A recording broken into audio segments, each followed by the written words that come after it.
Hello everyone. My name is Arjun Upadhyay and I am an officer trainee of the Indian Trade Service. Today, in collaboration with Delhi Knowledge Track, I'm going to tell you a little bit about what the Indian Trade Service is, what the training entails, and many other such details about the service. The Indian Trade Service was established in 1985-86 and serves as the premier central government service which takes care and promotes India's external trade. The cadre strength of the Indian Trade Service is a little less than 200 officers. So it is a close-knit family of officers who are mainly engaged in promoting and facilitating external trade. Now let us take a look at what are the roles, responsibilities, and what are the different possibilities in the Indian Trade Service. Firstly, what you would like to know is that the nodal authority for control of the Indian Trade Service officers is the Directorate General of Foreign Trade, and the DGFT is headquartered in New Delhi. And apart from New Delhi, there are 38 different offices of the DGFT which are manned mainly by the Indian Trade Service officers. The Indian Trade Service officers herein are the regional authorities, as they are called, play many different roles which are all related to smoothening and encouraging India's external trade. Firstly, they are responsible to administer the export incentive schemes which are a part of the foreign trade policy of the Ministry of Commerce of Government of India. The Indian Trade Service officers also play a role as the Niryat Bandhu, that is, to help the exporters understand processes, procedures, and possibilities for external trade. Thirdly, the Indian Trade Service officers also are a part of the regional economic intelligence wings. Lastly, there is a daily interaction of the Indian Trade Service officers with the trade community to resolve their various queries and difficulties. Apart from the DGFT, the Indian Trade Service officers are also posted in the Directorate General of Trade Remedies. The DGTR is responsible for anti-dumping investigations, anti-circumvention investigations, countervailing investigations, and also safeguard investigations, and suggesting to the Government of India what needs to be done in these particular fields. Lastly, the DGTR is also responsible to support the Indian traders under countervailing duty investigations from foreign agencies. A third possibility where the Indian Trade Services officers may be posted is in the different ministries such as textiles and agriculture as trade advisors. A fourth possibility is to be posted in our own ministry, which is the Ministry of Commerce and Industry, in divisions such as the Trade Policy Divisions and the Regional and Multilateral Trade Division. In the Trade Policy Division, Indian Trade Service officers work as experts in WTO legal matters and advise different ministries on the nuances of being compliant with the WTO regulations. In the Trade Policy Division, there is also a possibility. In the RMTR division, however, Indian Trade Service officers are serving as negotiators for India with different countries for different FTAs and RTAs, such as the RCEP, which is ongoing. A fifth possibility for the Indian Trade Service officers is to be posted as development commissioners in special economic zones. The Indian Trade Service officers are also a part of the approval committees for the SEZs. So this is all about the roles and responsibilities of the Indian Trade Service. Now friends, let us know a little bit about the training of the Indian Trade Service officers. The Indian Institute of Foreign Trade in New Delhi is the nodal organization for training the Indian Trade Service officers. Here, the training is split into 3 phases broadly. The first phase, which is of 4 months, commences sometime in December or January, when the officers, after the examination process, join as Assistant Director Generals of Foreign Trade on probation. The first phase entails both classroom training and attachments to different cities to experience a whole different range of activities which is going on in relation to external trade. In terms of classroom training, various experts in the Indian Institute of Foreign Trade teach subjects such as global business environment, market identification, international marketing, customs procedures, and also various courses related to the World Trade Organization, which is very important for the Indian Trade Service officers. There is a total of 14 subjects that are usually covered in the first phase of the training, which lasts for 4 months. But the more exciting part, which we would like to know, is about our attachments. We have already been on a host of attachments starting from the Special Economic Zone in Noida. In Noida, we experienced firsthand how the SEZ Act is put into operation, how an SEZ operates, and we also had the opportunity to visit various units such as Phoenix, which is an electronics manufacturer, and various other units manufacturing a host of different products for export. We also visited an EOU, which is an export oriented unit in automobile parts, and it was an experience that we always carry with us in terms of what we saw, the processes, and how Indian manufacturers and Indian units are contributing to India's external trade. Further, we also had the opportunity to visit and be trained for an entire week in the Administrative Staff College of India, which is located in Hyderabad. This entailed leadership training and personality development for the Indian Trade Service officers.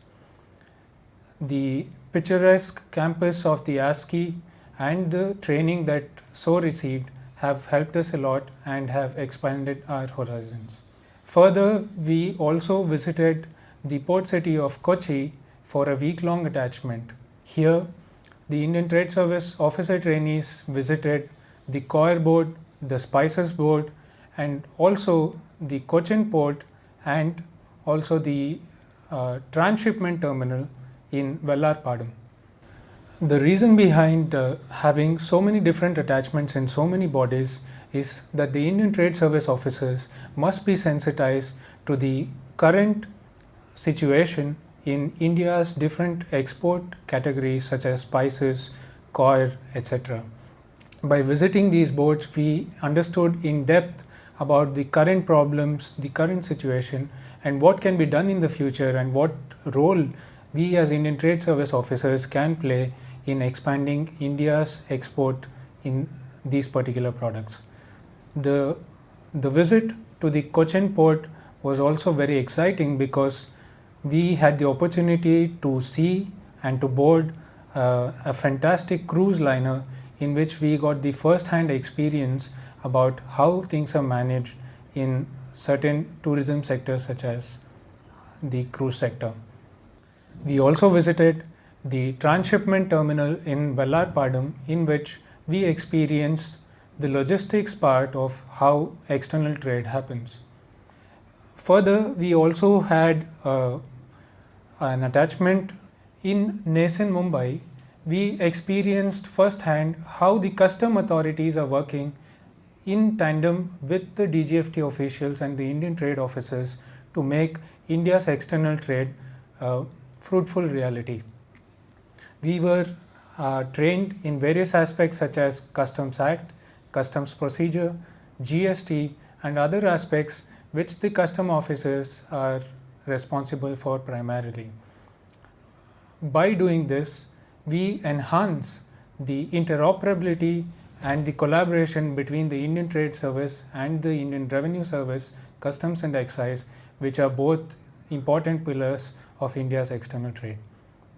Further, we got the opportunity to visit the Nhava Sheva port in Mumbai, in which we also saw a huge container ship. We were given the opportunity to board the container ship and see in real time how containers are offloaded and onloaded onto this ship. This great experience was also followed up by a visit to the Principal Commissioner of Customs in Nhava Sheva, and also a container freight station in which we could see the background of the logistic operations in Nhava Sheva port. Further, we also had the opportunity to visit the Bharat Diamond Broche, in which we saw how the packets of rough diamond come and enter into India and are also taken out after certain operations, which adds value to it and are traded to different countries abroad. This was an enriching experience which gave us a first-hand experience of how external trade in diamonds happen and function throughout the world. And lastly, we also had the opportunity to visit SEEPS, which is an SEZ in Mumbai, and see the various activities that are conducted in this particular SEZ. The most interesting experience in SEEPS would be the visit to the jewelry unit, in which very high quality jewelry is being made and exported out of India. We were pleasantly surprised to see various technologies, including 3D printing, which are being employed in this particular unit, which makes the molds for the jewelry, and the full value chain of jewelry is set up within this unit. This gave you a brief insight into the phase 1 of our training here at the Indian Trade Service. The phase 2, which commences after the first 4 months, entails office attachments in the various offices as described before of the Indian Trade Service.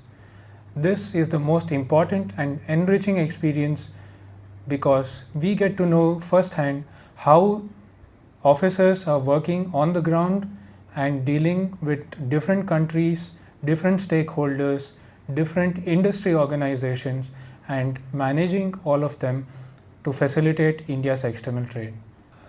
The last phase of our training, which is the last 2 months, is spent again at the Indian Institute of Foreign Trade, where we undergo further classroom training in different subjects such as international trade, logistics, and commodity markets. This phase of training also has a host of attachments, starting with the parliamentary attachment, in which we spent an entire week understanding the processes, procedures of the parliament, interacting with many members of parliament, and also visited the Lok Sabha and Rajya Sabha during the sessions, in which we could witness the proceedings live. To be in the temple of democracy of India, to understand the democratic processes, was indeed an enriching experience. This phase of training also involves a visit to the Rashtrapati Bhavan to call on the Honorable President of India and interact with him and understand from him what the head of the Indian state expects from us as Indian Trade Service officers. There are also a host of attachments in the Azadpur APMC, Agra Leather units, and many other such external trade units in and around Delhi. The last component of the third phase of our training is the very exciting international attachment. The international attachment of the Indian Trade Service officers will be held in Geneva, in which we will be visiting the WTO, the United Nations Conference on Trade and Development, the International Trade Organization, South Center, and many such organizations related to promotion and regulation of international trade. So this was all about our training, which goes on for a period of 9 months. After a period of 9 months, we are posted in different locations in different roles as Indian Trade Service officers in the designation Assistant Director Generals of Foreign Trade. Now I'd like to talk to you about what education background and experience helps in making a good Indian Trade Service officer. As aspirants, you would be very interested in knowing that there is no limitation on the backgrounds from which you can come from.